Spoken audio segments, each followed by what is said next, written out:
Let me know when to start. We're good. Welcome to the September 20th, 2023 Parks Advisory Committee meeting. I'm going to have the Park Director do a roll call. All right.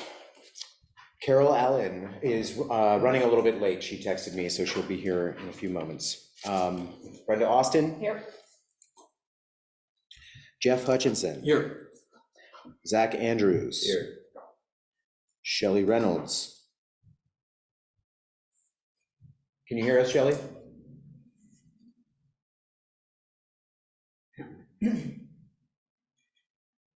No?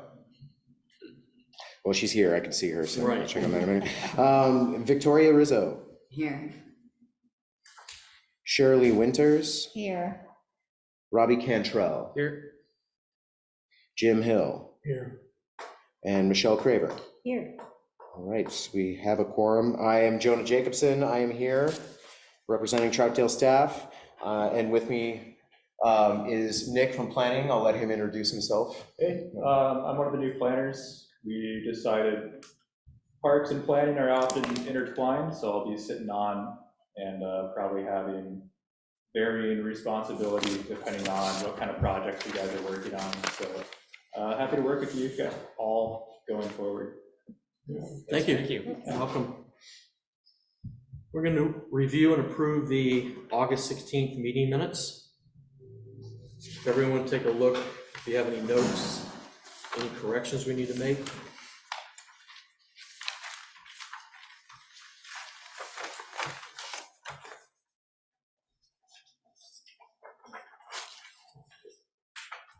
Is that thing gonna sit on the middle of the screen the whole time?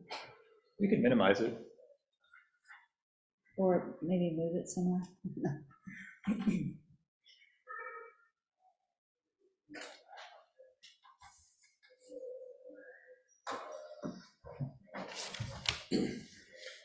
No changes for me on the minutes. Yeah, I looked at it. I didn't see anything on my end. It's Jeff.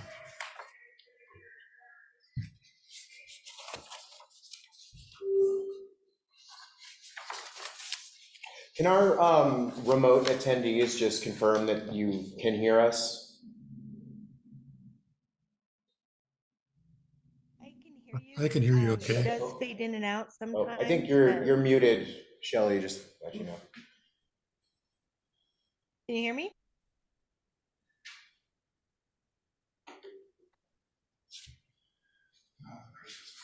Yeah.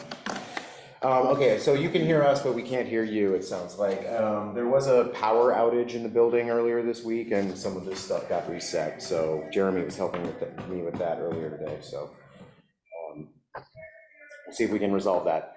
American Sign Language, Shelley. Go with it. Yeah, okay. Has everybody pretty much looked over the minutes? Do they have any corrections, or it's all good? We get a motion to approve? Do you have something? Move we approve the minutes. Okay, a second? I second, or I think I got it. Okay, the minutes have been approved. There was no corrections.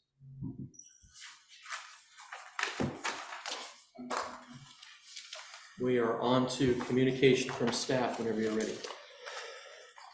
All right, well, we have been very busy over the past month in the Parks Division. We completed our support of the final First Friday event for the season. And the events, for the most part, all summer went extremely well. And I feel like the city was represented and promoted successfully through the events. I hope that you all had a chance to come down and check some of them out.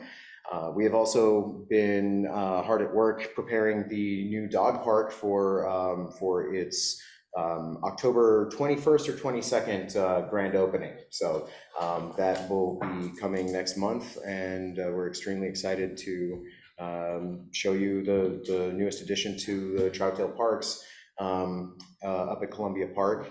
Please feel free to come and visit and have a look anytime before October 22nd if you'd like. So we've been preparing the ground, removing a lot of brush out there. On August 26th, there was a very successful volunteer event that took place in the dog park. It was the East County Serve event that was a few different faith congregations that come out and do an annual volunteer event in Troutdale. And I'm extremely grateful for their help. They got a lot done on the 26th. And so there's a lot of big changes taking place up there. So we're excited to show you what we've been working on up there. I have also been tasked with sort of bringing up a future agenda item and a past agenda item that you have all talked about before, but that is the parking plan for Glen Otto Park and for the rest of the city. The city manager, Ray Young, is wanting to take another close look at a pay-to-park system at Glen Otto Park. And so I've reviewed past minutes from past meetings where this has been discussed by this committee. And just prepare yourselves for some more discussion about that coming in the near future.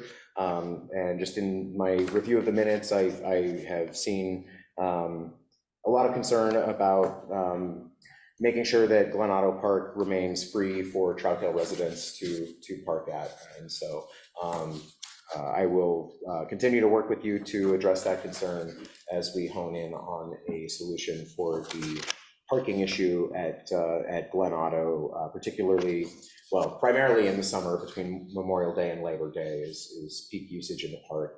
And as you're aware, between permitted events at the Sam Cox building and summer traffic at the beach at the Sandy River there, and Sugar Pine patrons, there's frequently a difficult parking situation in Glen Otto Park. So we would certainly like your help and consultation in reaching a solution to that at some point in the future. And I have also just been sort of dealing with, as I mentioned in past meetings, something of a staffing shortage. We have enough people to get the job done, but there definitely is room for additional staffing in the Parks Department division, excuse me. So as we develop the dog park and add acreage to the Troutdale Park system, while the dog park is not a lot of acreage, it will be a high maintenance site that requires a lot of attention. And so certainly something that I would like to continue to discuss with all of you this year, as well as discuss with the Budget Committee and the City Council, is the addition of some full-time positions for the Troutdale Parks Division. And there is, as you may be aware, there are some major improvements coming to the sidewalks surrounding the concession stand and Imagination Station playground at Columbia Park. Public Works is planning to remove the existing sidewalk, widen it, and add wheelchair ramps, and also a wheelchair accessible viewing platform for the playground. So this is part of our ongoing work to make the city more accessible to people with mobility issues. So that is on the way pretty soon. You'll be seeing some major construction happening up at Columbia Park in the near future. And let's see, today we had a very successful first volunteer-supported trail work event with the Trail Keepers of Oregon organization that I have mentioned to you in our past meetings this summer. So Jeff was there. Thank you very much, Jeff, for donating your time to help us with the project. So, yeah, it's fun. Improving the trails. And so there will be another trail event coming on Saturday, September 30th. And at some point, hopefully this fall, weather permitting, we will also be replacing the stairs coming down from Wheaton Park on that same trail, with the help of the Trail Keepers of Oregon. I have also, speaking of nonprofit organizations, I've also been putting together some plans for a tree planting event that will be held in February with some support from the Friends of Trees organization, which you may be familiar with. They've done a lot of work in the city of Portland. They are a great organization. I'm a big fan. And they will be basically providing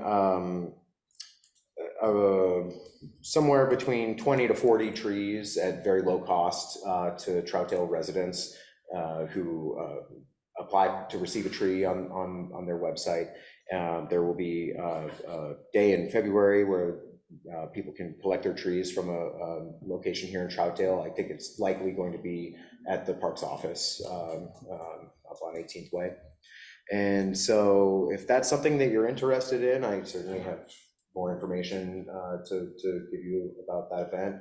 If you're interested in receiving a tree, or if you're interested in participating in the planting event. So I'm hoping to utilize many of those trees to replace street trees that have been removed in the past.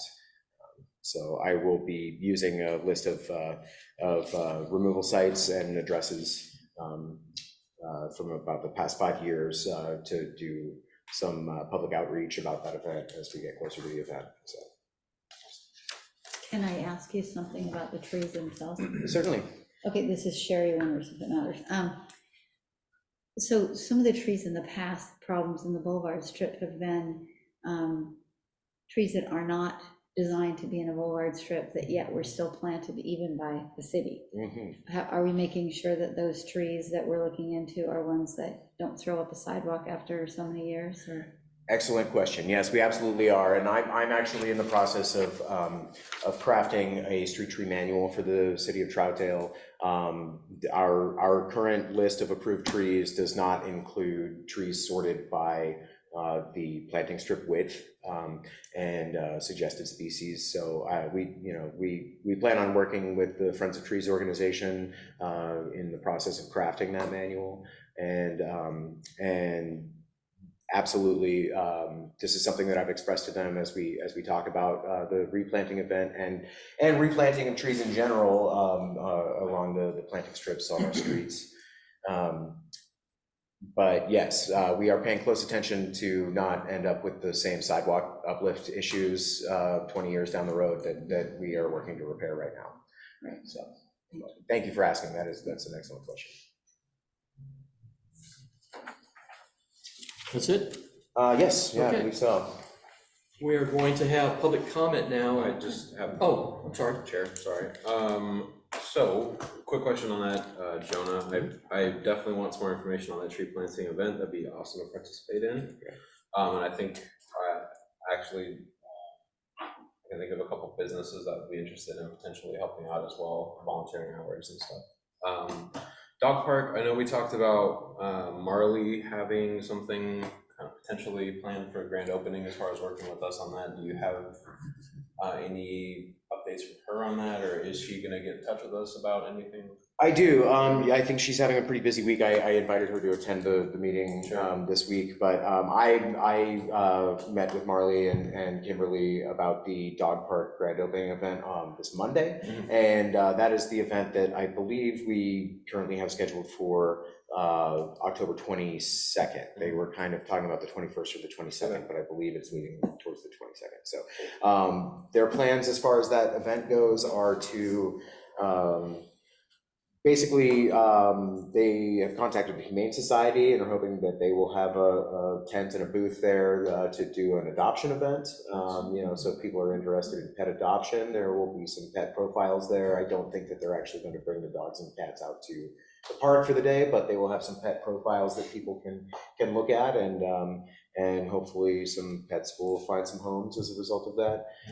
Marley has also reached out to some local pet supply businesses to invite them to participate and sponsor the event, and so I believe there will be live music, and she's hoping part of the plan to open the dog park around Halloween is she's trying to also do a dog Halloween costume contest. So that will be quite a spectacle. So hopefully we all get to see some good dog costumes. And you know, in discussion of naming the park, you know, Marley was thinking that she wanted to have a naming contest for the park. I believe that we're just going to call it the Columbia Dog Park or Columbia Off-Leash Dog Area. But if this committee is interested in discussing some possible names for the dog park, I suppose we could discuss that in October, although it's going to be right before our grand opening event. So if anybody has any strong objections to the Columbia Dog Park being the name, then now's a good time to speak up, and we can have that as an agenda item for October. If I could just say, if we are considering input from various people on names, it might be kind of fun to get some of the schools in the area, you know, any kids that might want to, you know, like a little kind of contest thing or something like that too, that they would throw something in there. I don't know. Yeah, I like that idea, and certainly if we want to solidify a permanent name for the park, that's something that we can talk about even after the October 22nd opening. Sure. And I just I wanted to make sure that everybody understands that while we are doing a grand opening event on the 22nd, there remains to be a lot of work to be done to complete the dog park. Even after that, it will probably be another year before it's completely finished. And so it's, I've been kind of balancing the vision that I have for it in my head with the fact that the community needs a place to bring their dogs sooner rather than later. So there will be sort of stepwise work happening in it even after the opening event. But we want to open it up and provide a place for people to allow their dogs to run off leash. So.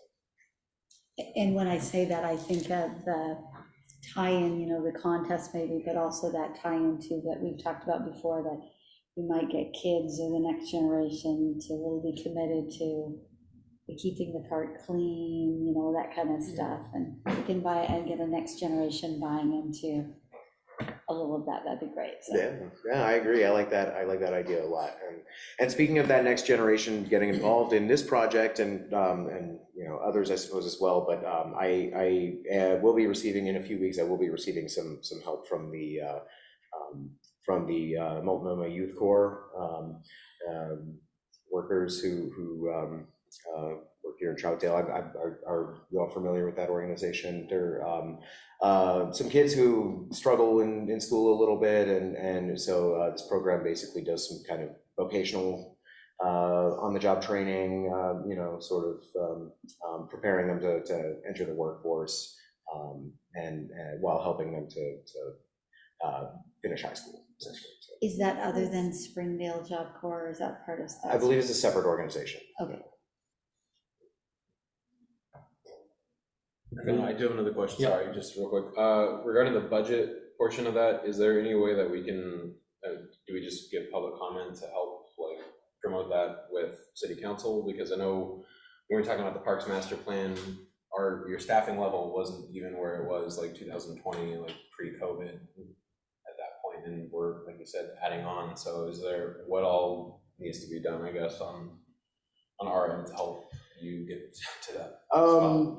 Yeah, I mean, that is a good question. I mean, this is this is the first time that I've ever gone through this process as well. So I certainly have questions about that as well. But I believe just continue to broach the topic with your colleagues on various other committees, the budget committee and the city council, and if wanting to see an increased level of park maintenance and upkeep is something that I think everybody is interested in, then I believe that this is a logical step, and I believe that there are ways to not have it have such a great impact upon the city's budget. One example of that being that the city already already budgets, I believe for the next year, I have the budget here, but I believe it's $45,000 for seasonal summer labor for the Parks Division. I have a very hard time hiring and retaining quality employees, and this summer, a good portion of that $45,000 went unspent. And in addition to that, additional full-time employees would reduce the need for overtime hours from our current full-time employees. It would allow me not only to reduce overtime hours, but also to stagger people's schedules so that we have parks workers present in the city parks 7 days a week. Anyway, nothing is going to be moving on that immediately, but it's a conversation that I would like to continue having with all of the various stakeholders. So. Yeah, sure. We're going to move on to public to be heard, and I think we'll start with those in attendance. If you could just state your name. And my name is Sally Wright. We just have you step up to the computer here. Yeah, if you don't Just mind. for the record, that's all right. Oh, I guess. Okay. My name is Sally Wright.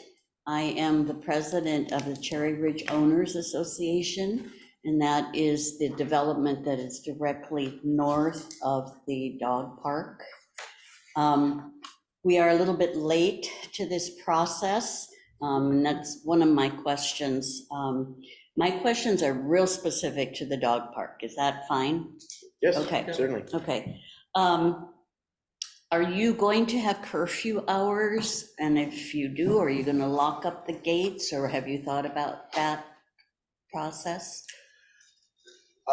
Yes, I assume that question was directed to me.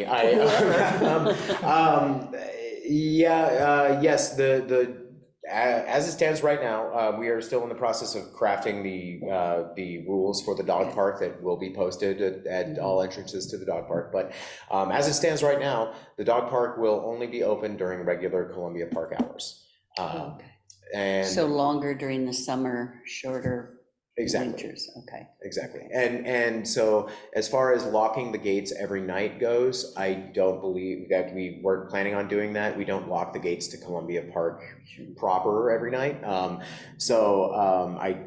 don't believe that we will be securing the perimeter fence every single night, but I assume that your concern is related to not wanting to hear dogs out there, at Because, it 10 p.m. or carries. midnight. Yeah, I mean, I was walking my dog today, and we were over on 22nd, which is a fair distance away when you've got the land and then the homes. And I could very, very plainly hear several dogs barking. I mean, they were people's dogs in the area. But it caused me to think about what's that going to be like when someone decides that they want to run their dog at 9, 10 o'clock at night during the summer. I am concerned about the owners that are north of that access road. And as I said, we're late to this process. So I'll just leave that there, that obviously you're thinking about it. And I hope if it becomes a problem, I don't know what the solution would be, because I'm kind of a dual person here. I have a dog that I hope loves the dog park because she's got more energy than I know how to run off. So, I'm excited about it, but as the representative for the Owners Association, I'm concerned about it just because of the constantness of the dogs and the barking. There's no way, and they're going to be excited. There's no way around it. So I'll just state that remains a concern. The other concern I have, we walked up past the planning building today onto that access road. And I think. Can I just clarify, are you talking about the one that goes towards Columbia Park and Reynolds Yes. High School, that one? Okay, because Yes, there's another one on that- the other side that goes south. This would be the one directly from the building that goes east. Okay. Yeah, and that's where the houses are along the edge there. I know that Jonah and I talked in an email, was that, my concern was, so I came up and one of the entrances to the dog park is right off of that road. And so are you going to keep that closed all the time so people don't think that they can drive up to the park? It's a little misleading to have an entrance right there and have a road right there. I'm just, again, I'm concerned about the residents and the congestion. And I suppose, there could be some confrontations too, people coming, and especially if they tried to use vehicles to do that road. And it is tempting, I think, if you don't keep it locked, because there is an access gate right as you come up the road. Absolutely, yeah, and thank you for bringing that up, Sally. And this is a concern that I share with you, certainly, and I have been thinking about what to do about the possibility of people attempting to use that as a parking lot for the dog park. There is a vehicle gate right there, and the logical assumption would be that we can close the vehicle gate so that cars don't enter. Now, I am not 100% sure if we can close that gate because of emergency vehicle access issues, particularly following a couple of incidents that happened at Reynolds a few years ago. But I can tell you that I will look into the legality of just keeping that gate shut. Parks workers do use that road frequently. Yes, and that would be daily. inconvenient for them. Right, but we are very used to having to get out of our trucks and unlock a padlock. It's not that inconvenient for us. We can still access it if we need to. So I will continue to look at solutions for that. Certainly, we don't want people blocking that road. Because of the same issues that closing the gate pose in terms of emergency vehicles. Right. And not even emergency vehicles, but parks workers. We need to be able to get in there and do our jobs. So if you'd like, I will certainly keep you in the loop about the solutions to that. Good. And I just have one more question. I don't know if I've gone on my 5 minutes or not. One of our residents attended the meeting last month and talked about feeling like we weren't informed about all of this. And my question is, did you do all the informing of the meetings through the Champion? Is that the source for letting people know that there are parks meetings? I believe the Champion, in addition to the city's various social media accounts and the city's website. There's been some question about the minutes for the PAC meetings being posted on those outlets, but the agenda for the PAC meetings is always posted there. We found out we were not getting our Champion for almost 2 years. Oh, no. And it's like all of a sudden the light goes off. Wait, we haven't seen that. And I investigated with the post office, and apparently our copies were going to the individual apartments at the new apartment complex. So it's been remedied, and I just got the one for September and October, and it's full of great information. What I would suggest is that if something that has this kind of impact on a neighborhood, and this will impact Cherry Ridge, I hope it's a very positive impact.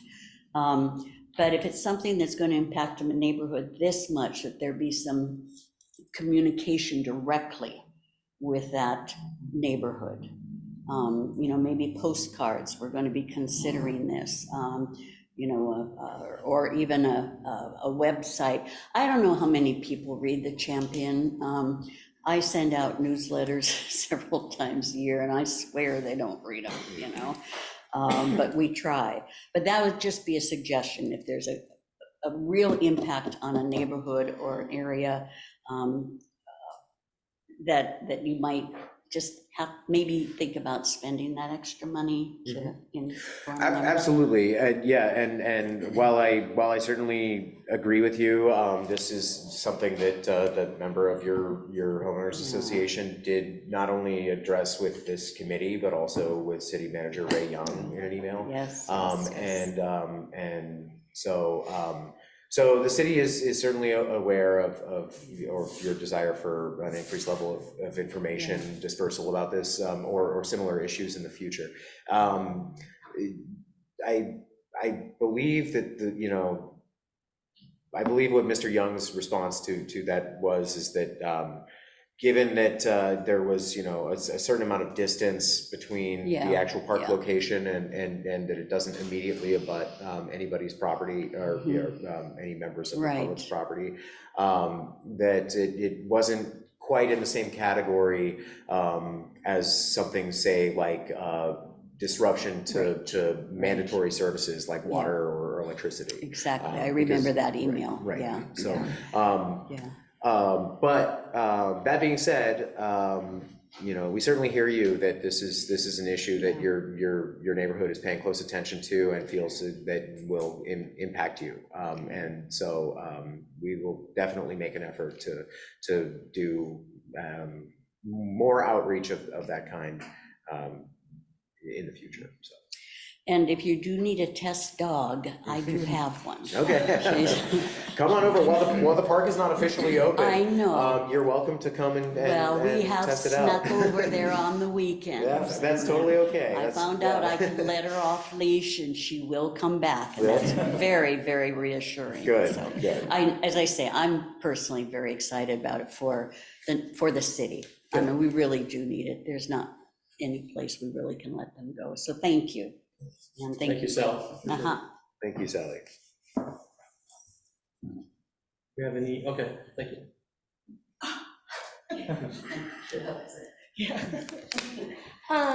My name is Connie Post, and I recently bought a house on Southeast Evans Avenue, right across from the Beaver Creek trailhead. And I was really disappointed in the fact that the bridge was out, because it's my goal to come down and have lunch downtown. And I haven't seen anything. I understand it's been out, and I would imagine it's been out since 2017 when we had there was a big water year. That sounds about right. So, yeah. Okay. No, when did it go out? It was compromised Compromised. at some point, still open. We still traveled across it until I think it was 2021. I think you're right. When a crew went down and dismantled the rest of it. Otherwise, we could still cross. It was a hazard, It was- that's why it was. It was unsafe. Yeah. Well, it became really unsafe during the pandemic with lots of kids doing lots of extracurricular jumping. Having fun. Well, I moved here from Idaho, and it's been my experience that when a right-of-way on a trailhead gets obstructed, whether it's from a property owner or something like a bridge going out, and if you don't use it, you lose it.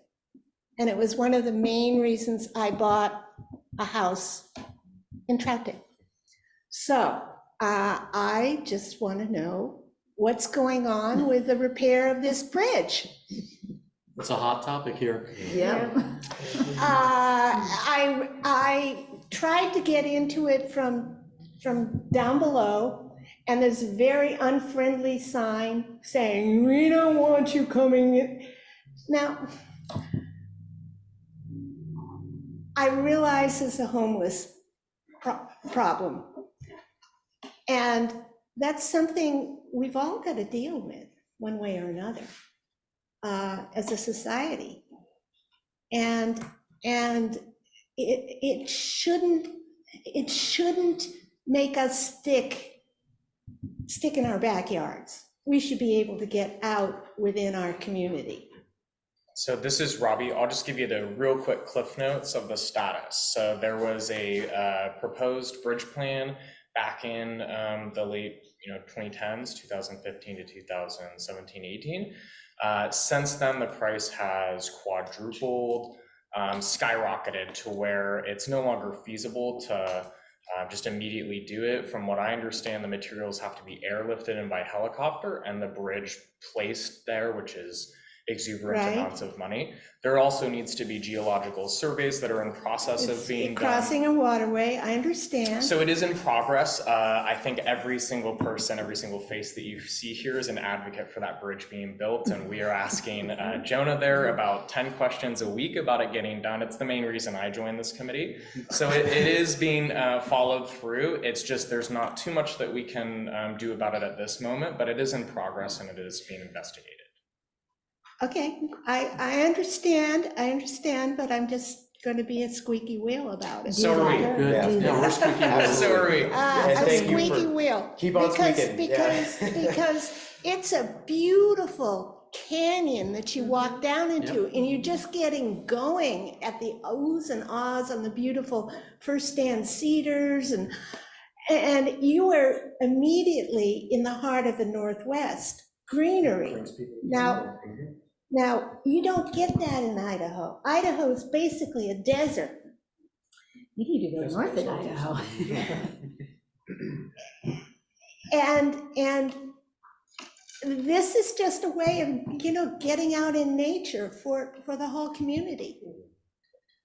I go with my dog to the Sandy River Delta every day and walk anywhere between 1.5 miles and 4 miles. And she has a ball. But I would also like to be able to, get some exercise going up and down into that gully.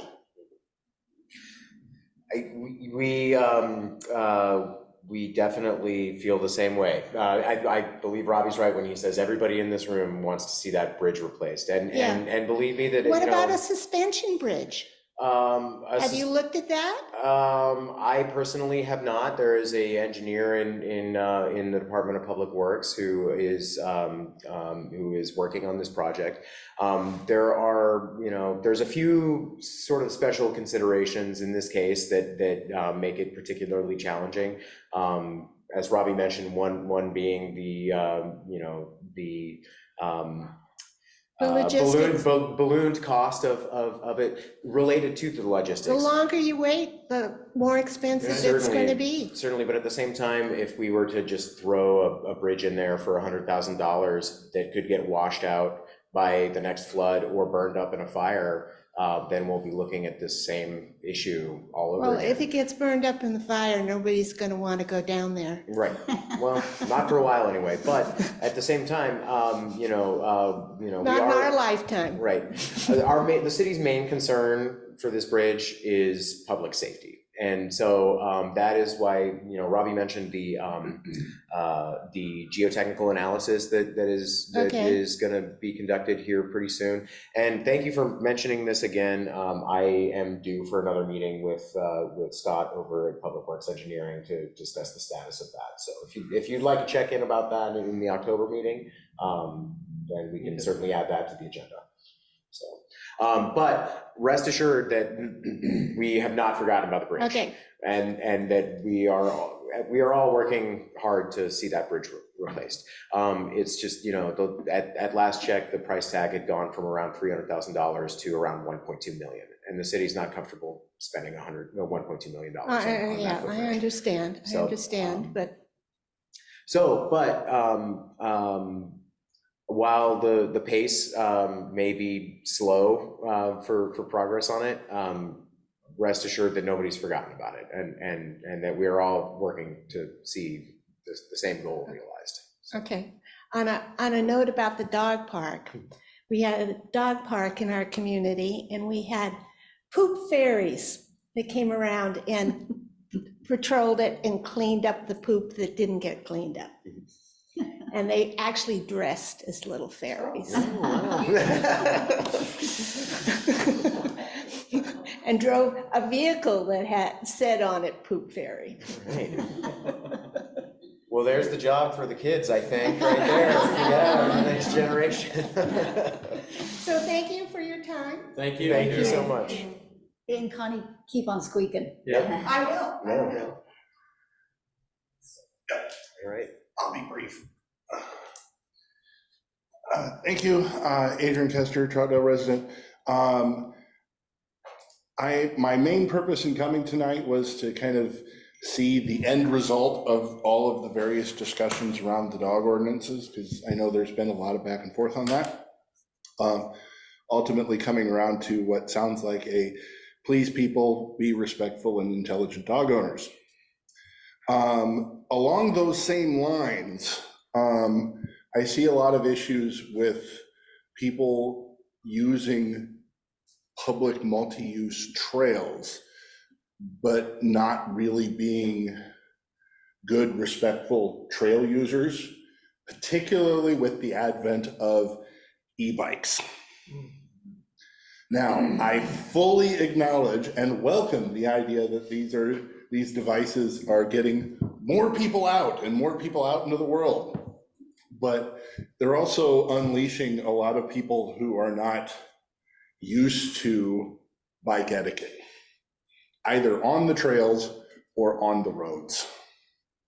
And I see that up and down the gorge, in public trails, on streets, et cetera, et cetera. So my only thought and suggestion is if there can be anything done on the trails that are part of the Troutdale Park system to increase signage for things like bike etiquette, multi-use trail etiquette, and also for public education where possible to help these bicycle neophytes, for lack of a better term, to how best to interact with walkers, other bicyclists, and if they're on the roads, automobiles.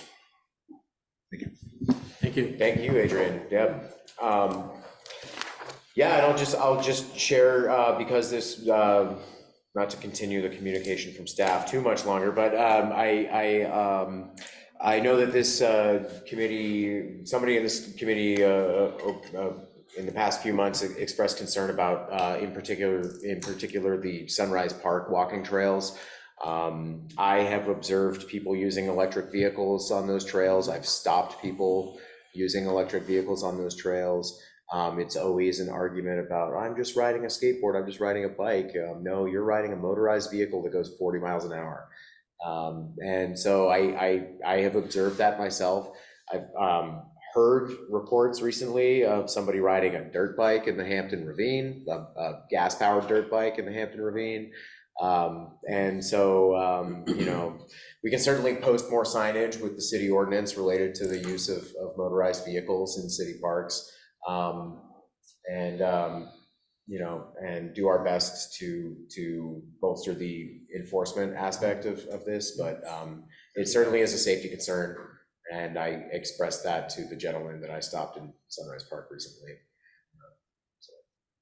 And ultimately, it's not just people going too fast either. It's people going too slow and not moving over and making room. And that's a bigger problem in the gorge than it is on public trails, but you get my point. Absolutely, yeah. Thank you. All right, it looks like someone signed in on our account and they kind of booted us off, so I'll get us going again.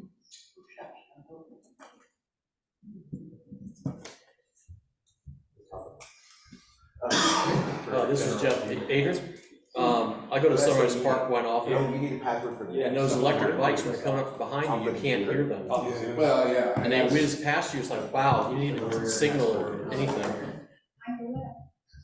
Yeah, well, Yes. and it's not always just the e-bikes either. I mean, I've had issues on the public trails, not necessarily in Troutdale specifically, but usually on the longer ones, where you get the real diehards on their racers that are just going. Right. And to a certain extent, they're just as bad. And that's the really frustrating ones because they should know better. But yeah, and it comes down to etiquette and consideration and people being respectful for all the users. I will say I'm not sure that you can sign etiquette into people.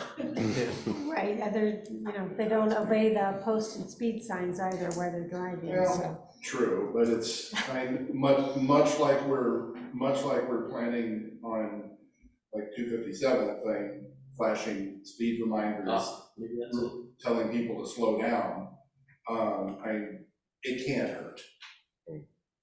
And I do realize there's a cost associated with it, but some big visual reminders to be aware of your surroundings and other people that are using the public resources would be potentially beneficial to somebody. While signs can't force somebody to be courteous and respectful to others, posting a sign with city ordinance on it, communicates the fact that there is a city ordinance to a person entering a certain area, which then allows them to be cited, if there is a posted sign. That being said, we can't be everywhere at once, and as I've mentioned in the past, the enforcement aspect of some of these things is kind of the hang up sometimes. But when I do see people riding electric vehicles in the parks, I certainly do let them know that that is not allowed. So is it really because it's not allowed? It seems to me that if I was going through Sunrise Park on my bike, I might go a whole lot faster than some older person casually out riding their e-bike because their e-bike assists them up a hill so that they can actually get out and go somewhere. Right. And not be on the main roads. I wouldn't stop an older person who was riding an e-bike at a reasonable speed. I would stop a person on a traditional bicycle who was going at a dangerous speed and ask them to slow down on a walking path. The incident that I'm specifically speaking of was a person on an electric skateboard going around 30 miles an hour. Sure. So the safety concern, I guess, isn't only related to motorized vehicles. It's if somebody is having to jump out of your way or rush out of your way as you zip past them, then I think that's an issue whether you're on a traditional bicycle or an electric bicycle. Okay, so right now we don't have an ordinance that eliminates e-bikes or e-whatever No motorized from. We do no motorized vehicles in city parks. Okay, so. And I don't know the ordinance number. I can look it up really quick. And does that include e-bikes? I mean, Yeah, it's motorized. we're avid bike riders. We have e-bikes, we have regular bikes, but a lot of times if I'm like in a park or whatever, I don't even have my motor on my e-bike, so it's just, it's a zero speed regular bike. But I find as an avid bike rider, when we're on trails, road, whatever, there are walkers out there, you say on your left, they have headphones on, they're not paying attention, so it's dangerous, to try and even get around them safely. So it really goes both ways. That's an excellent point, that trail etiquette is not restricted to people who are on a bicycle. People walking dogs with leashes that extend. Exactly. Absolutely, yeah. All right, I want to check for any public comments on Zoom. Paul, do you have anything?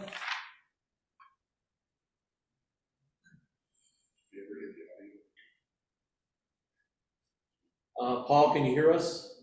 Yeah, can you hear me? Yeah. Yep. You sound good. Oh, good.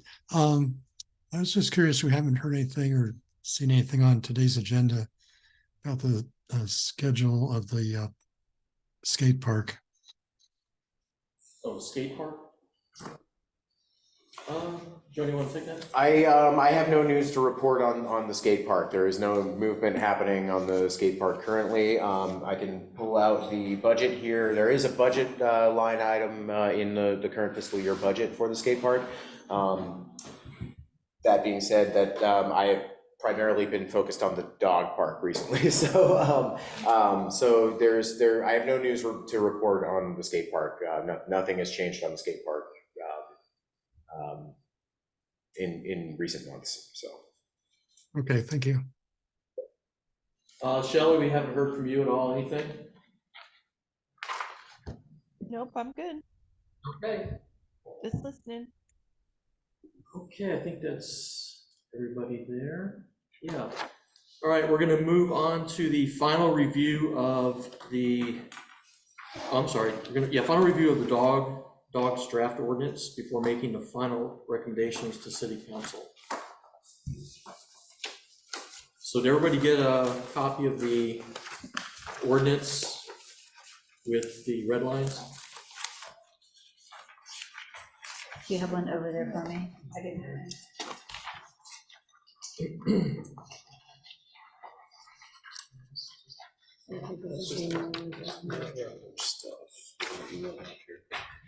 Yeah, I think it's email. I don't have a date.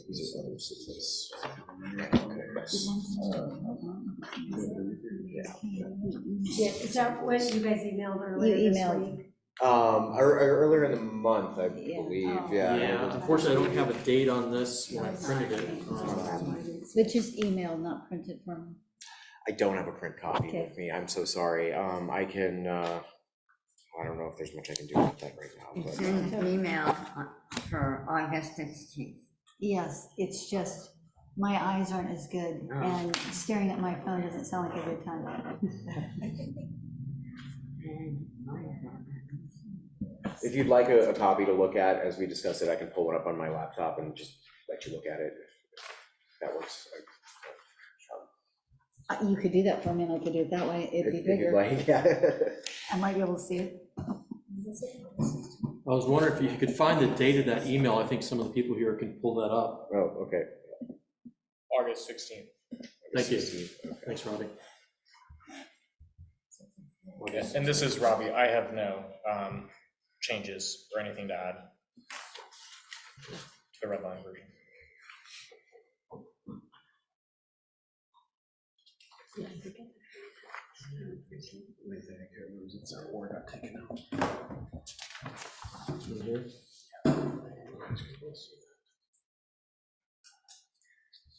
The other thing is enforcement.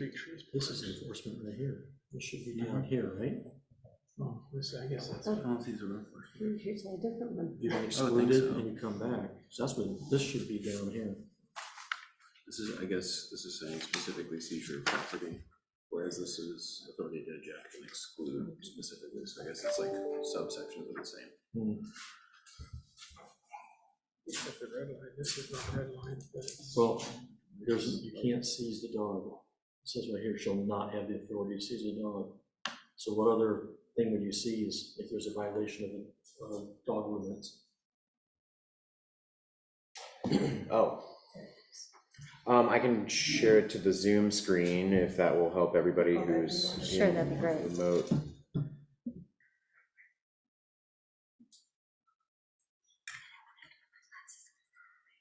That's what it's talking about there.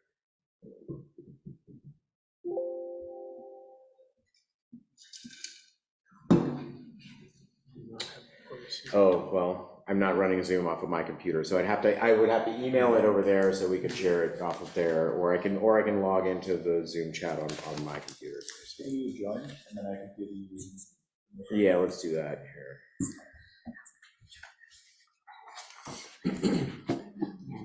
Okay, Travis also just said he could throw it up there right now, so he might beat me to it, so.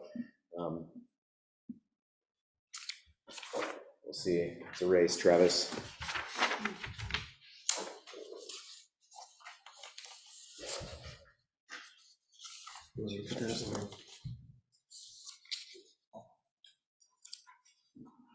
There's the sheet that I wrote it on.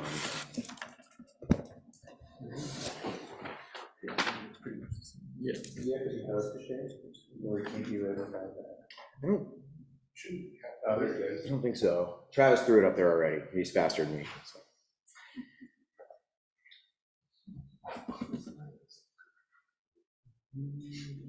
Thank you, Travis.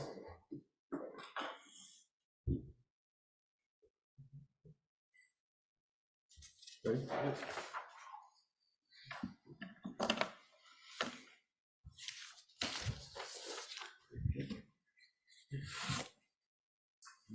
Okay, so what they're saying is they're gonna take this out, right? And then this is what they're. I don't think they're taking it out, otherwise they're Oh. gonna strike this.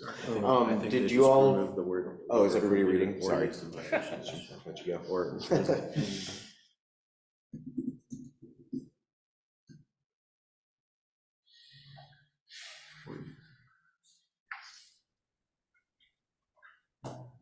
Yeah, that was it, because or made it seem as if they just have the ability to seize and confiscate any property, thing, or device in the park for use in violation of the chapter. It means specifically in violation of the chapter, not just any property, thing, or device in the park. So it's So take the dog's leash, but they can't take the dog, right. right? Kinda I what mean, it is. technically, yeah, they would have. Yeah. Can't take the dog. Dog Take tag, a dog backpack tag, or whatever, anything, right? backpack, yeah. If it was used in violation of the chapter. I don't think it should be in there in my opinion.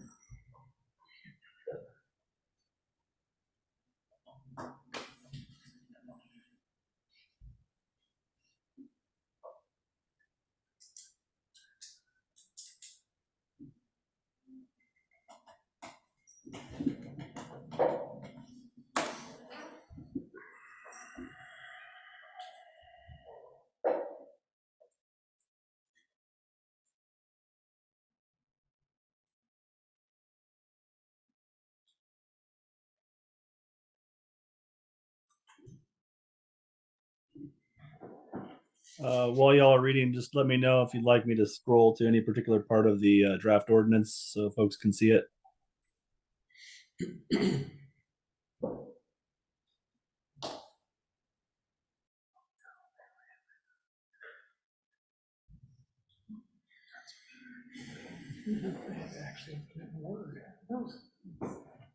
Yeah. Travis, can you scroll it up, please?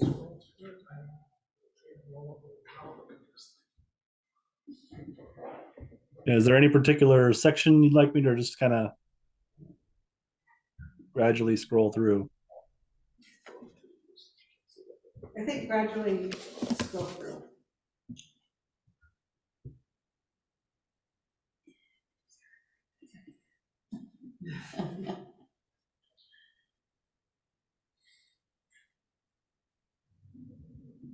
That's better. There you go. Oh, I can see.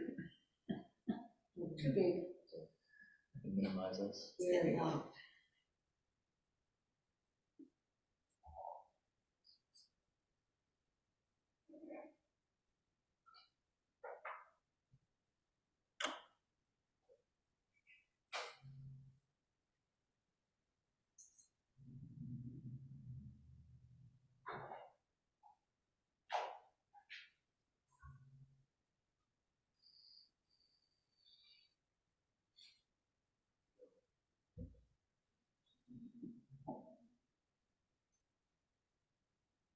I'd like to get some clarification on part of that that's listed above. Are we talking that dogs are not allowed in the Beaver Creek area that was spoken of maybe? And maybe Connie wasn't talking about bringing her dog. Connie, do you have a dog? Yes, of course. So are we saying that Connie couldn't bring her dog down into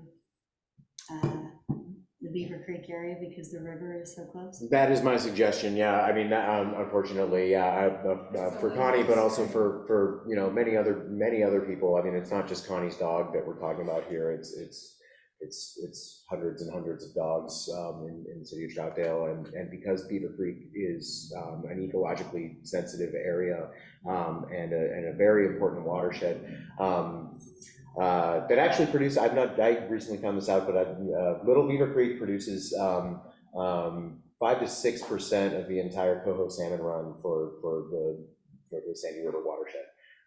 So it is a critical habitat for many creatures, including salmon, and having hundreds of dogs in there is going to be detrimental. And you also have wildlife concerns. Absolutely. Dogs affect wildlife there.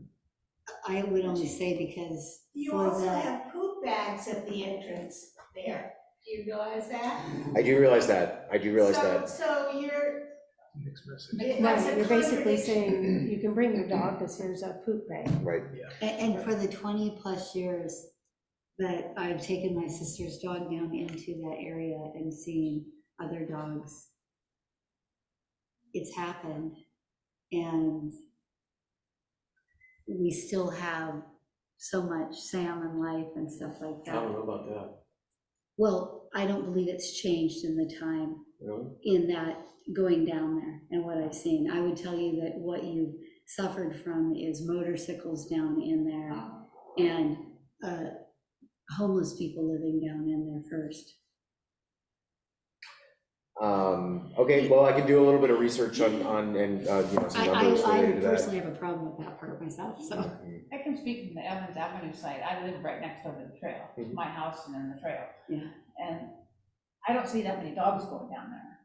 And I sit by that window a lot. And I just don't know what comes from the other side. There could be a lot, because is a little denser housing over there. But from that side, there just aren't that many dogs going down. Sometimes I don't even see one a day. Kids down there crawdadding. Kids down there crawdadding. I've seen lots of stuff over the first time. Kids taking their bikes down there. And lots of beavers. I haven't seen the beavers, the beaver dams. Well, if this committee would vote to change the language related to Beaver Creek Canyon, you know, based upon that, then that's your choice. I would say that you know, there are ecological impacts to all of those things you mentioned, but dogs as well contribute a fair amount of fecal and coliform bacteria to waterways.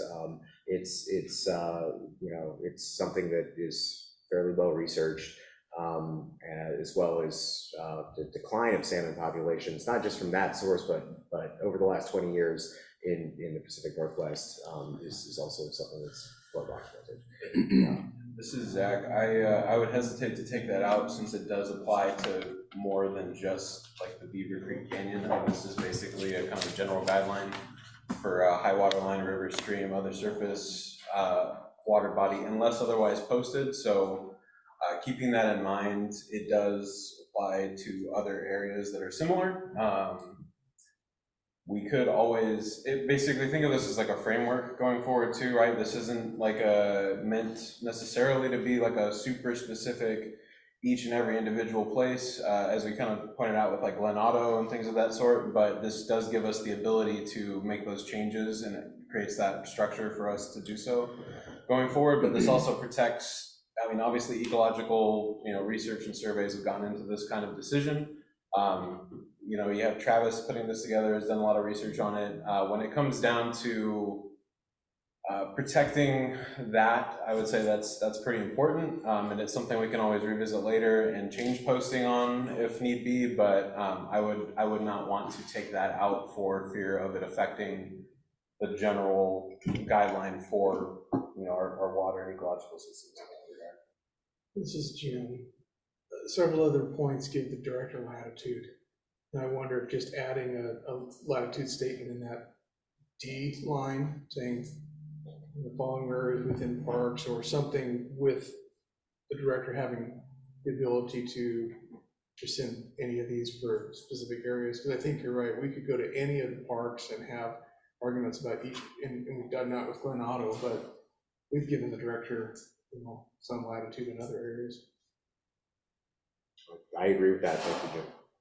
I think that, you know, I think that the statement in there that says that the director retains, the authority to establish dog exclusionary zones wherever it's determined to be necessary is good. I think that maybe, the language to say that they also retain the authority to remove those zones. Makes sense. Selectively and with maybe research or whatever, right? Thank you.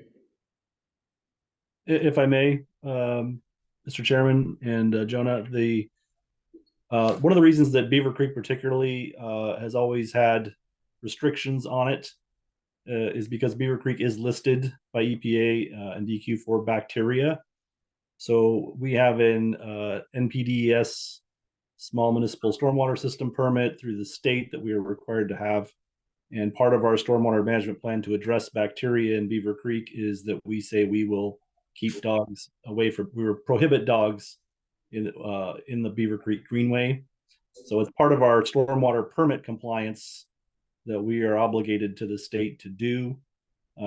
That's the main reason that we've always prohibited dogs in the Greenway. That Beaver Creek particularly has a listing for bacteria, and that's one of the primary management strategies that DEQ allows cities to take, is to try to eliminate to the greatest extent possible pet waste from entering the creek. That's the main reason for it. I also wanted to add that the point you all were just discussing a moment ago, I think, is a good one. There are other examples. This is kind of sort of a baseline or a default. Barring anything else, the dogs are prohibited within 100 feet of these water bodies. But you'll notice there it says unless otherwise posted, and we added that intentionally.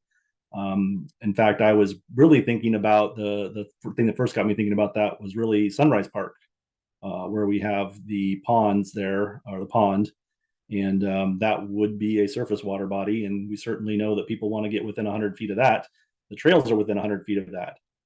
So we would certainly want to have the ability to reduce that buffer where appropriate, and that's why that extra phrase was added to number 4 there.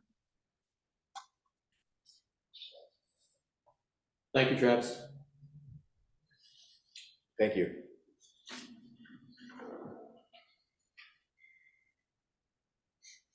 Want to go to the next page? Yes, please. Travis, thank you.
And I've reached the end of the draft ordinance on the screen there.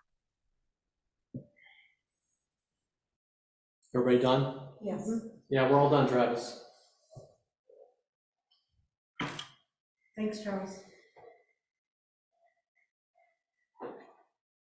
Do we have any comments from the committee?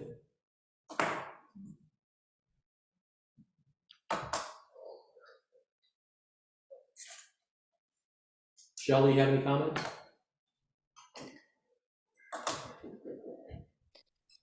No,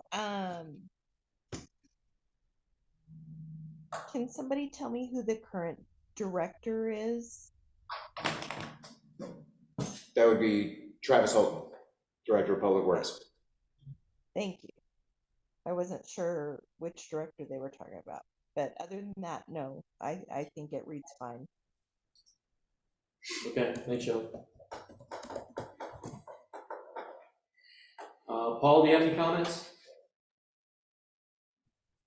Yeah, I have just one. I noticed that you're using the county standard 8-foot leash for the city on leash, which makes sense just to be consistent. I had mentioned to Jonah I'd prefer 6-foot that the state parks use, but then you'd be disagreeing with the county. But maybe you could remind people about the 8-foot leash, because I've seen real leashes advertised on Amazon that go to 26 feet. And there's people, using real leashes at sunrise that, stretch all the way across the trail and then some. That's all I have. Thank you. Thanks, Paul.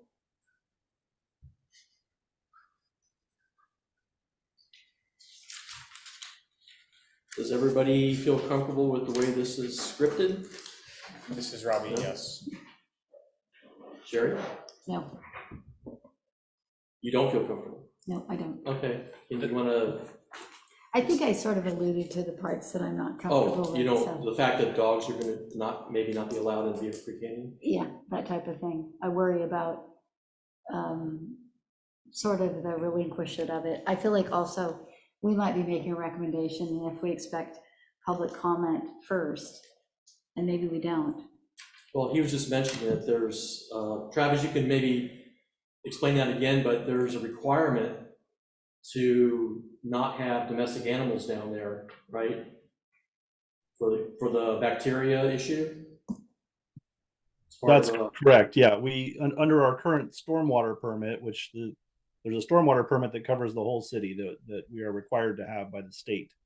And because of the specific listing for bacteria for Beaver Creek, we have to have mitigation measures to try to reduce bacteria discharge to the creek. And one of the very few that are available to us to satisfy that state stormwater permit is to say we will keep domestic animals away from the creek because of the pet waste and the bacterial load that's associated with it. Right. And I realize that there's lots of other wildlife down there. I'm not saying that makes perfect sense, or that is a solution to the bacteria problem in Beaver Creek in and of itself.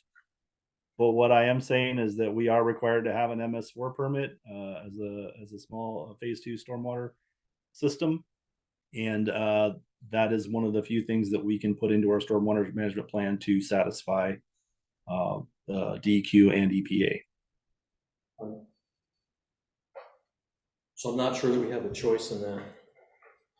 Doesn't seem to have to be that way, so. Yeah, I mean, I personally would like to allow people to walk their dogs on trails. I mean, what better place to take your dog than in a forest trail?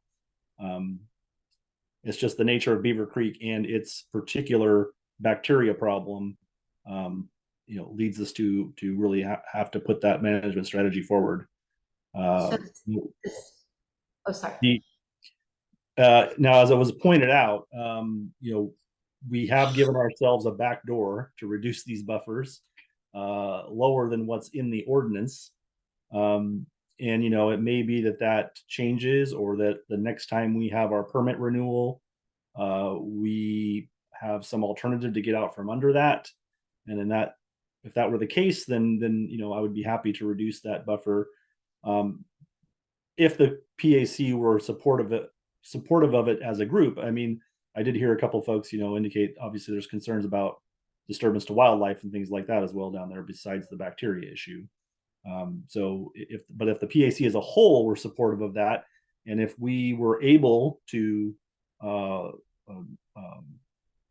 move away from that management strategy in our stormwater permit, then I would certainly be open to reducing that buffer to allow people to at least be in the canyon with their dogs and around the creek. Right. Well, I think I'm concerned. Do you believe that people aren't going down there by the creek when they want to? No, but I mean, we can make rules. Enforcement is always a problem with all of our parks rules. I think that's been discussed probably many times by the Parks Advisory Committee. But we can, if we tell the state we're not even going to make the rule, that's not going to be satisfactory to them from our stormwater management perspective.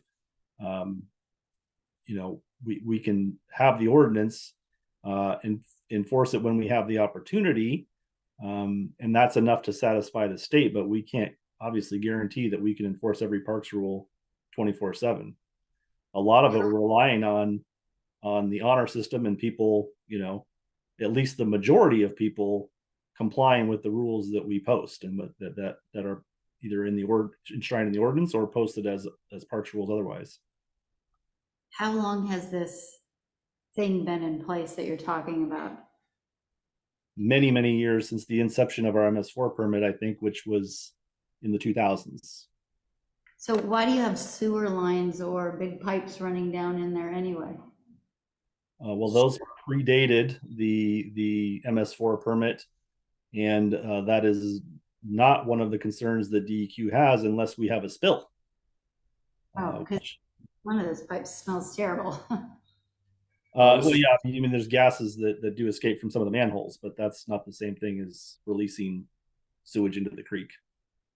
This is Jeff. Travis, aren't those pipes just the street runoff from the neighborhoods above?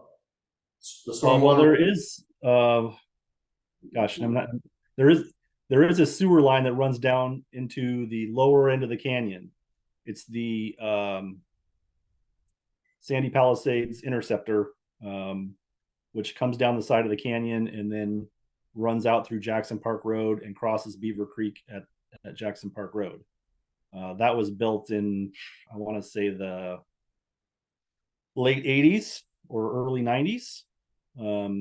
Yeah, it does run through just the very lower end of the canyon. Now there are several stormwater outfalls that discharge into the canyon. A number of them, several neighborhoods have stormwater systems that end with a outfall down in the canyon, but that's stormwater, not sanitary sewer. So what's coming out of that old sewer pipe? What's coming out of it? Not raw sewage. Just to clarify, I don't think he's saying there's a terminal point in the creek, just that the crosses the creek. It just passes through there on its way to, goes on down Jackson Park Road and ends up at the Beaver Creek pump station, which is right by the bridge over to the RV park. And that pipe's intact, it's not leaking or anything? Correct. Okay. Okay. Just, this is Jonah speaking, just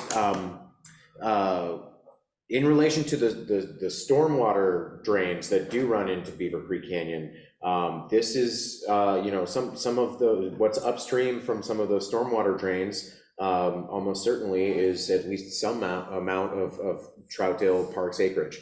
And so this is part of the reason why, making these amendments to the city's dogs ordinance relates back to Beaver Creek Canyon.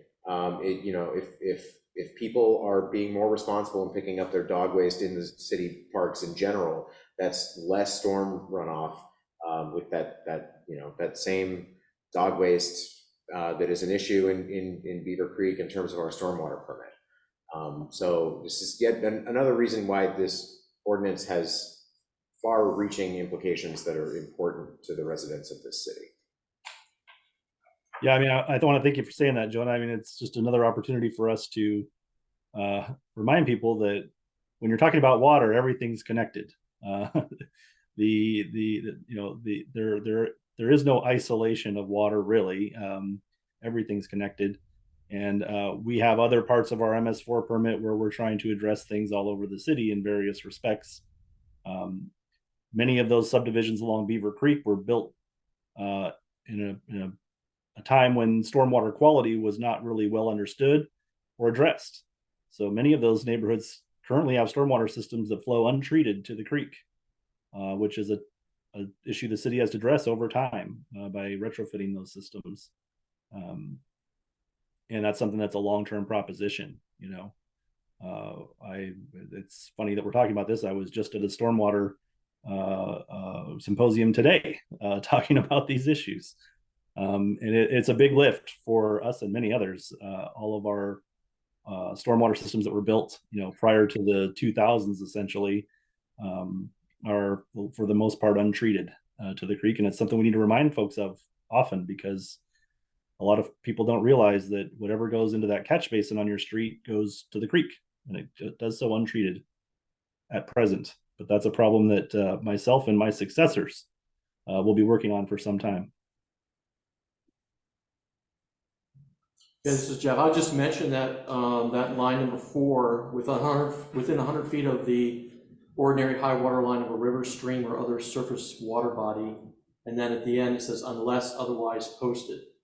So there is an option if we went with this, there's an option in the future if when you got that permit redone or something, if it has to be renewed, and things change and they do allow a certain, you know, you would be allowed to have a dog down in there or something, then that's always a possibility.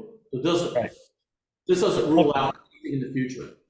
Things correct. We've intentionally left that door open, not just for Beaver Creek, but there are many surface water bodies around the city.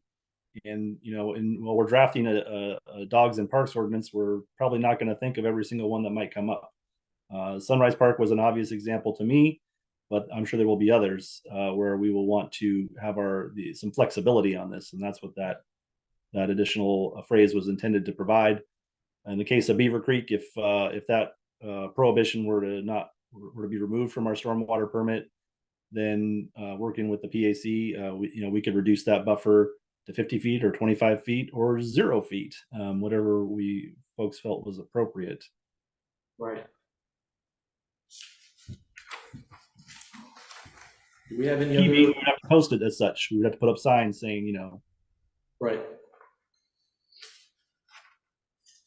Are we getting close to coming up and voting on this, or do we still want to discuss some of the lines in here? I'm good to vote. Somebody make a motion to accept? This is Carol. I make a motion to accept the dog ordinance. This is Robbie. I second. We get all those in favor? Aye. Aye. All those opposed? Nay. Okay, so we have one opposed. Okay.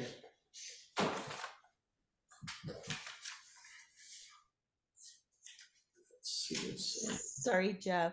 Point of order. I think that probably needs to be a roll call vote. Oh, so we have to go through each name? Okay. I think for the record, a roll call vote is probably in order here. Would Jonah do that? Yes. Okay. All right. Thanks, Shelley. Okay, here is the roll call vote for the motion to accept the Dogs in Parks draft ordinance for the city of Troutdale. Carol Allen. Yes. Brenda Austin. Yes. Jeff Hutchinson. Yes. Zach Andrews. Yes. Shelly Reynolds. Yes. Shirley Winters. No. Robbie Cantrell. Yes. Victoria Rizzo. Yes. Michelle Craver. Yes. She doesn't vote, she's an Oh, alternate. alternate, okay, excuse me. Sorry, Michelle.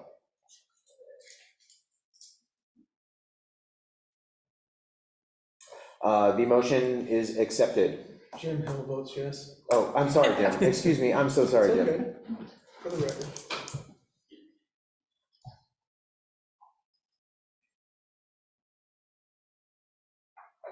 Okay, now the motion is accepted. Okay, we're gonna move on to the final review of native names for the 40-mile loop trail before offering recommendations to city council. Okay, well, before we get on to that, I had some brief communication with Mr. Greg Archuleta, who was kind enough to join us a couple of months ago. He's a representative of the Confederated Tribes of Grand Ronde. He's not an official representative. He's a member of the Confederated Tribes of Grand Ronde. And yeah, I reached out to him and just asked if there, if he wanted to talk to some people in his community and just,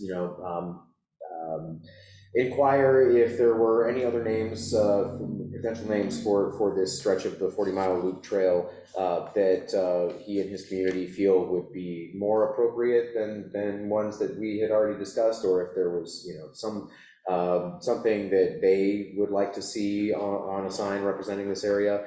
And his response to me was basically that the two names that I had expressed were the favorites of this group, which were Walla Walla Win and Chuck Chuck, the Chinook translation for eagle, were totally acceptable to him, and he would be happy to see either on a sign. He mentioned that there were a few other terms that he could offer, but he felt that the pronunciation was a bit too difficult, and it probably was not something that we would choose.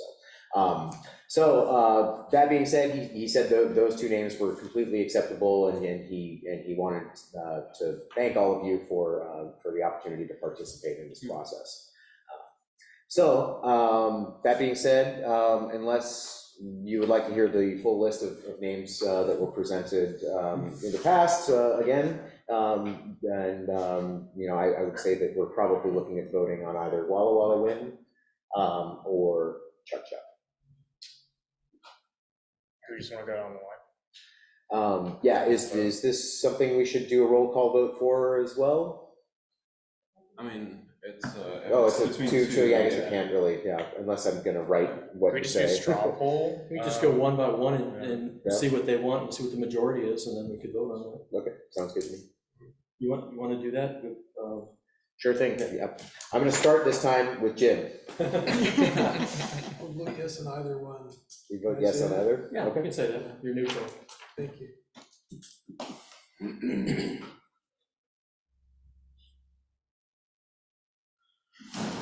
Okay.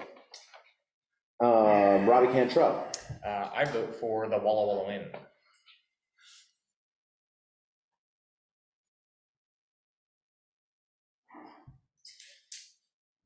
All right, Shirley Winters. Chuck Chuck.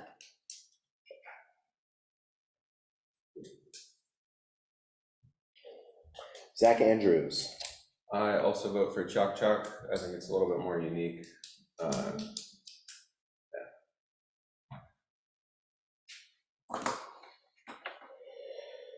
Victoria Rizzo. Chuck Chuck.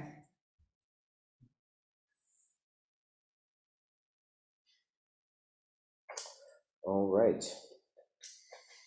Shelley Reynolds. Chuck Chuck.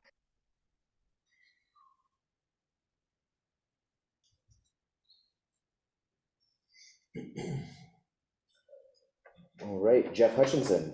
Walla Walla Win.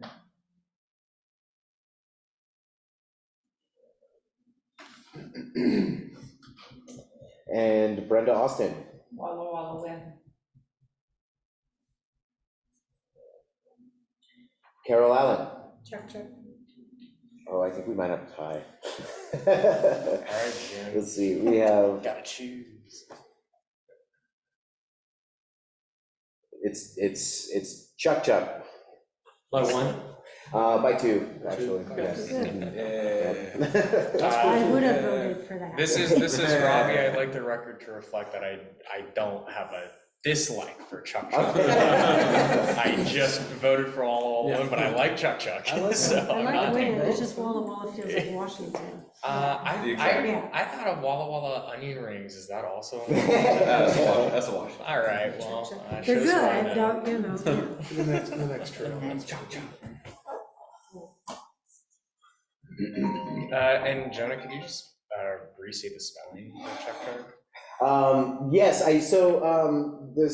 the spelling is, as I've read it, it's CH''AK, CH''AK.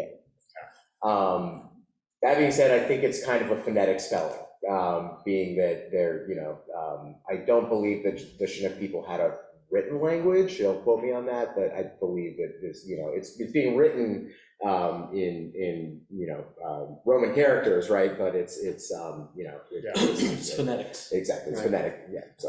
Either way, it's beautiful. Yeah, And it's that good. one, in the translation is It's eagle, it's a bald eagle.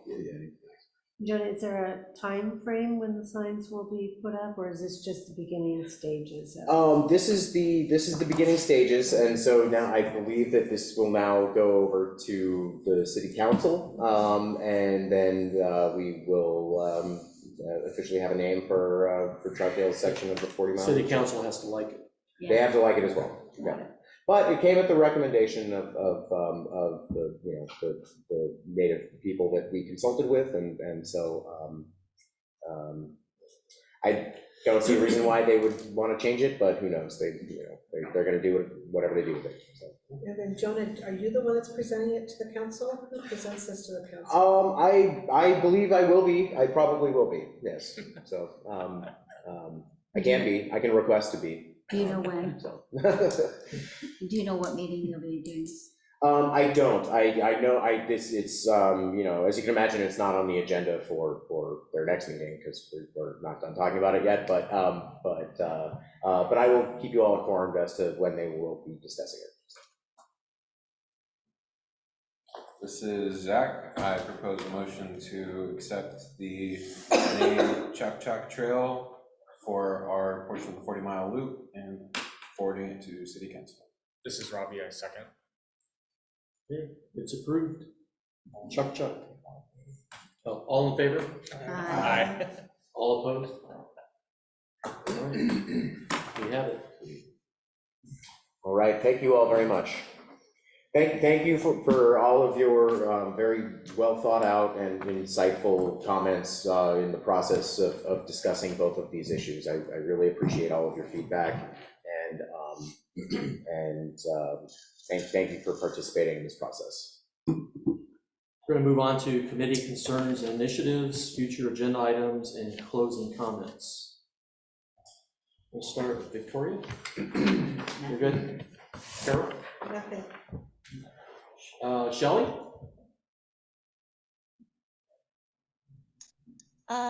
Nothing for me, thank you. Sherry? Nothing. Robbie? I do just want to follow up with you, Jonah. I've actually been out traveling the past month, so I have not even been walking around town, and I just got back late last night. Have the basketball hoops gone up? Or the basketball nets? They're sitting in my office. They arrived in the mail on Friday last week. Good news. I can put them out. I was kind of thinking that since it is going to start raining pretty soon, maybe they're just going to get soggy and destroyed in the winter. But they're not expensive. They're $5 each. Okay, I was going to say, do you mind me asking how much? They're like $5 each. They're $5 or $6. They're not expensive. If they get ruined in the winter, it's worth an easier one day of fun playing basketball. Yeah. So. Cool. You All say right. we're gonna have a dry winter, it might just be the wind. Oh, okay. All right, great. All right. So those will go up next week. Good news there. Thank you very much. I'm just gonna follow up next time, just in case. But like I said, I haven't had the chance to walk around yet, so appreciative. That's all for me. Rochelle, thank you. No, nothing. Okay. Jim? I don't have any specific topics, but I have noticed over the last several meetings that a consistent concern or thought comes out about communication. with our citizenry and how we can share things that are coming up. I don't know how to solve that, but I hope that we continue to discuss that. Jim, this is Carol. Did you see the article that was in the Troutdale Connections? I did. It was very good. It was very nicely done. People just need to read it, like, I you can send them a agree. postcard and they'll throw it in the trash, so. Yeah, I agree. I don't want to debate it now, but but if there's exploration of ways to better engage, that's all. And maybe not. Yeah. It may not be this group's problem. It may be a city. No, I appreciate that sentiment, and I feel the same way. I don't, I'm not, it's not my intention or desire to leave anybody out in the cold or withhold information from anybody. So, certainly I would like to see people feel more satisfied with our attempts to inform them about what's going on. To the best of my ability.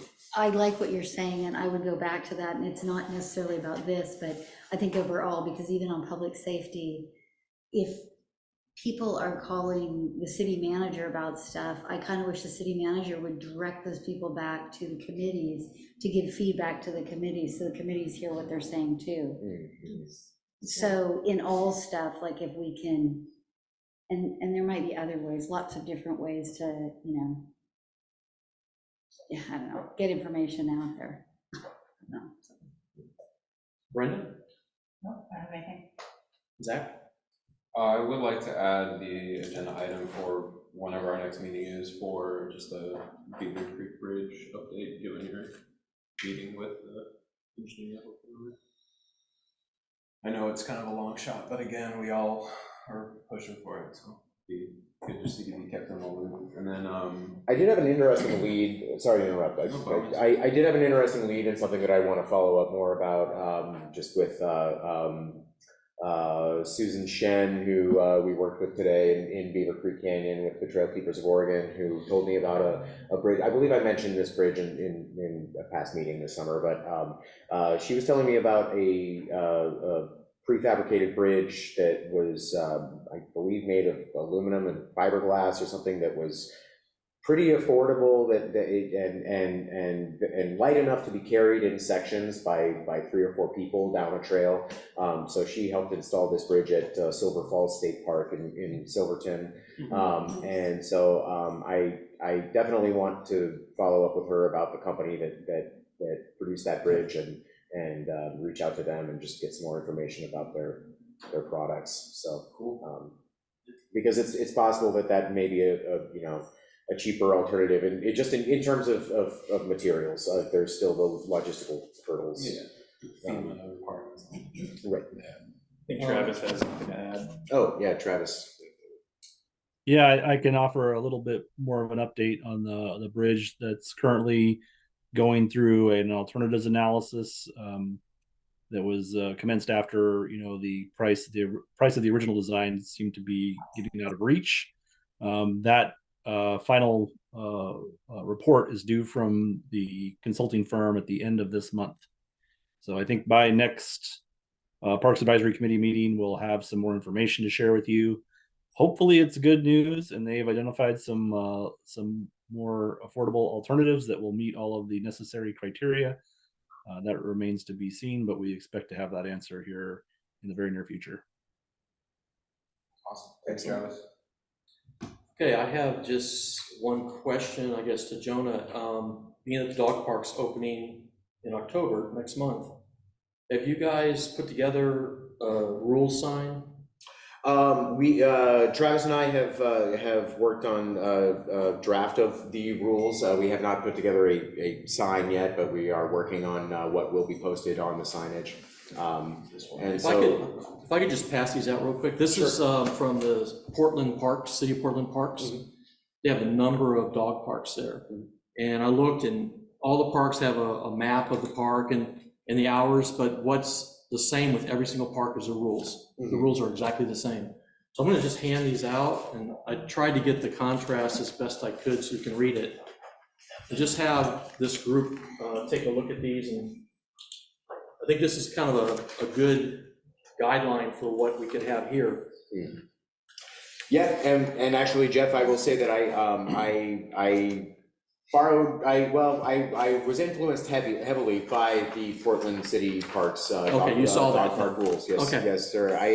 And many of those rules, are in compliance with Multnomah County rules as well.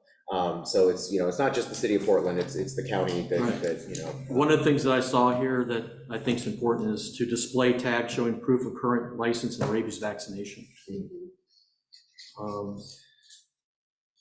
They also talk about if your dog's in heat, don't bring it in the park. I don't see that all the time. I mean, I'm kind of familiar with dog rules. You don't see that often, but that's actually probably not a bad idea.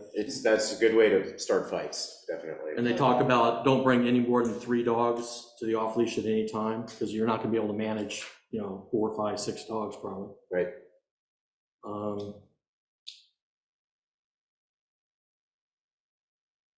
But yeah, I think it'd be good so you've seen this already, so, okay.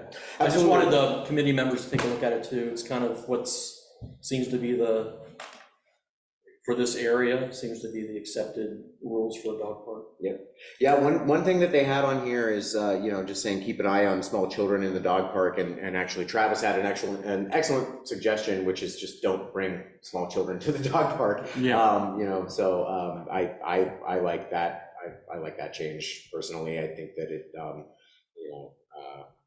it prevents not only situations where a small child might get injured as a result of a dog bite, but also situations where a small child who may be walking the dog to the dog park for their family is unable to control the dog that is in their care.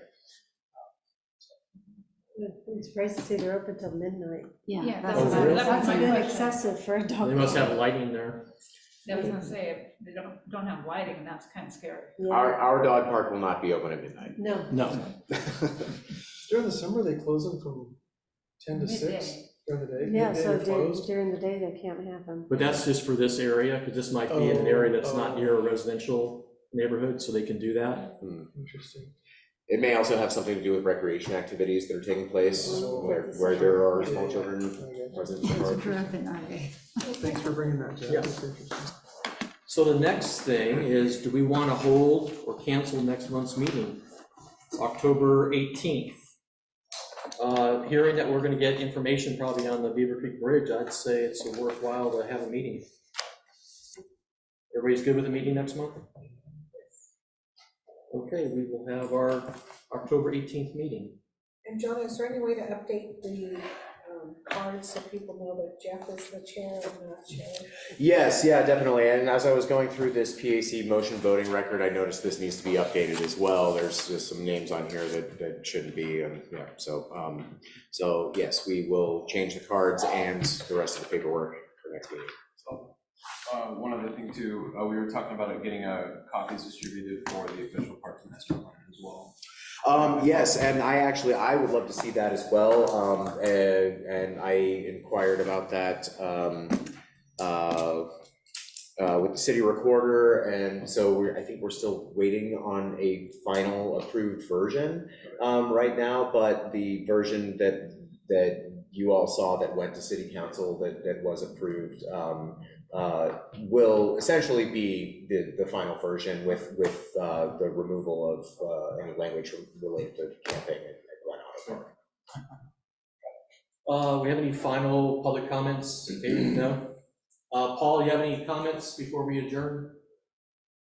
Yeah, actually, I had a question when you were doing the trail naming. I wanted to have Jonah clarify again exactly what section of trail you're talking about, which section of the 40-mile loop, because the 40-mile loop folks consider the Sandy River Greenway in the URA as part of the 40-mile loop also. So I don't know whether you're talking from over by the airport out to the Fairview border, or if you're including the section between the airport and Depot Park also. Under the impression it was the entire segment of the trail in Troutdale city limits. I believe so, unless the section that runs on the Sandy River Delta is not going to have that name and is instead just going to be part of the new park area that's going in the URA property, but it sounds like Travis knows, so. Yeah, so the section of trail that we have the opportunity to name will essentially commence at Harlow Road, Northeast Harlow Road, so just north of the freeway. And then proceed north and then along the levee, wrapping around to Sundial Road and then on over to Fairview. So basically the section in North Troutdale, I guess would be the simplest way to put it. And I would also add that the port has and ODOT have gone out to bid on that project and are hoping to start construction in the near future of the remaining segment out there, or the remaining segments, I should say. The part that goes through the former wastewater treatment plant site, the urban renewal area, I think they intend to call that the Sandy River Greenway Trail, that little section. But that is kind of up to the planners and city manager's office. So they may just decide to extend the name that you all have recommended, and that presumably the city council will adopt. They may just adopt that for that section as well, but I can't say that for sure yet. What I do know is that the section that you all have just chosen is at least the section north of the freeway in North Troutdale. Thanks, Travis. Thank you, Travis. Okay, got a motion to adjourn? This is Carol, I make a motion to adjourn. This is Robbie, a second. All right. We are adjourned. We'll see you all next month. Thank you. Thank you all very much. Isn't that what we're supposed to say? Yeah, of course, man. We're coming back. With the